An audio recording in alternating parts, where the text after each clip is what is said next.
Hello, my name is Shelby Silver. I am an ecological artist, a love and mindfulness advocate, and a steward of the earth. I can speak on behalf of my dear friend Emily Miller and myself when I share with you that our work is centralized around marine conservation through the removal of plastic marine debris. Oftentimes, Emily and I get asked individually if we will be speaking about trash in the ocean, or if we will be speaking about garbage. We have been so transfixed globally on the problem. We know that the ocean is full of plastic marine debris. That is a problem. But the work that I am doing through my practice of ecological rehabilitation through the artistic process is focusing on utilizing plastic marine debris as a resource, not as refuse.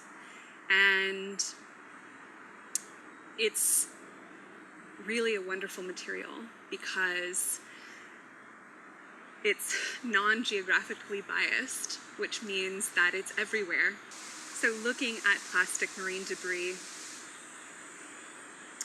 from a standpoint of ecological rehabilitation, we are really unpacking this concept that it can be utilized for greater good. It is a part of how I am shifting the narrative around how we look at our ocean. We have been so transfixed globally on looking at this massive problem through the lens of fear. And I believe that if we can shift and look through the eyes of love, we can then begin to discover how we can utilize this non-geographically biased resource, not refuse, but resource in the work that it is that we're doing and educating with. My name is Emily Miller. I'm an artist whose lifelong work has always been inspired by the ocean and our human relationship with our environment. I started the project I'm currently working on, which is called GhostNet Landscape, in 2015. GhostNet Landscape is a community-inspired, collaborative, interactive installation where I bring in about 1,000 pounds of rope and net or more. It's ghost net that's washed up and also responsibly recycled fishing gear from commercial fisheries that are determined to not let it become ghost net. The experience of GhostNet Landscape is for everybody who enters the installation to choose what they are going to make with their own skills and knowledge. Shelby and I met during my first exhibit of GhostNet Landscape in 2019. We spent time together during the exhibit creating our different styles of baskets and basket sculptures, and we started planning new collaborative projects together right away. We are so excited now to present our Undersea Garden collaborative installation, created entirely from our work with reclaimed fishing gear. Undersea Garden includes 17 of my machine-stitched baskets and 18 of Shelby's hand-knotted basket sculptures. We're looking forward to finding new places for the installation to travel in the future to inspire new communities, and we wanted to share our conversation about how we see our work as a process of positive transformation. One of the things that I love most about the materials that we work with are how life-giving they are.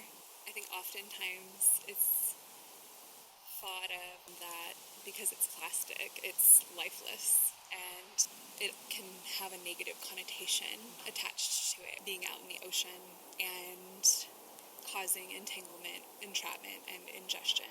But the beauty of working with the materials shows us how organic this unfolding is and carries that energy with it of the ocean. One of the most interesting and compelling things to me about when I started working with this was how organic it felt and how inspired I was by the material itself. The way it comes out of the ocean, it has so much history of the weathering it's seen at sea in its life in service of fishermen, and since then, being washed up, and a lot of the times when you find it, it's tangled up in kelp. Yeah. And sometimes it takes a while to sort out, is this kelp, is this plastic rope? where does one end and the other begin?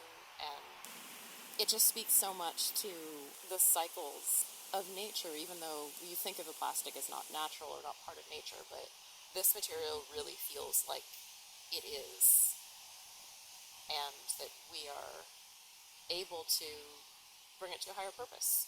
Absolutely. It's really an honor to work with it, and that's one of the most amazing pieces of our collaborative relationship. The first time that we met, the first thing that we had said to each other was thank you. Thank you. And that felt like such an honor, and working in this process has been so beautifully transformative because we've gotten the experience of what it looks like to bring our baskets to life individually with you and your unraveling, and with me and the hand nodding and just kind of allowing it to do its thing. And with the Undersea Garden, the magic that it holds together, and the emphasis that it brings on how much we can actually do with this resource, with this material. Yeah, and how much it's amplified when we join forces. That's something that has become really important to me. Yes. What I can do when I open up and reach out to other people is just mind-blowing. It's so expansive. Yeah. It's so expansive. It was so much fun bringing our pieces together for the first time and just seeing how magical, as you said, they worked together, and I hadn't seen it until we did it, and then I was like, why didn't we do this before? Why didn't we do this before? I think that's something that we both share, is the joy-centered nature of our work. It's really a joy to work with. There's so much surprise in the overall outcome, and I think that is such a powerful piece, a reflective piece as to the importance of flexibility within the self, because the rope has a way about it that asks to go in one specific direction, and we're really a conduit, serving as a guide for this. Something that's been really fun for me has been having that collaboration with this material in a stronger way than I've felt with any other material I've worked with. Absolutely. I love materials because of that collaborative aspect, that they have something to say for themselves, but I've never worked with a material that had this much to say for itself. It really has a voice.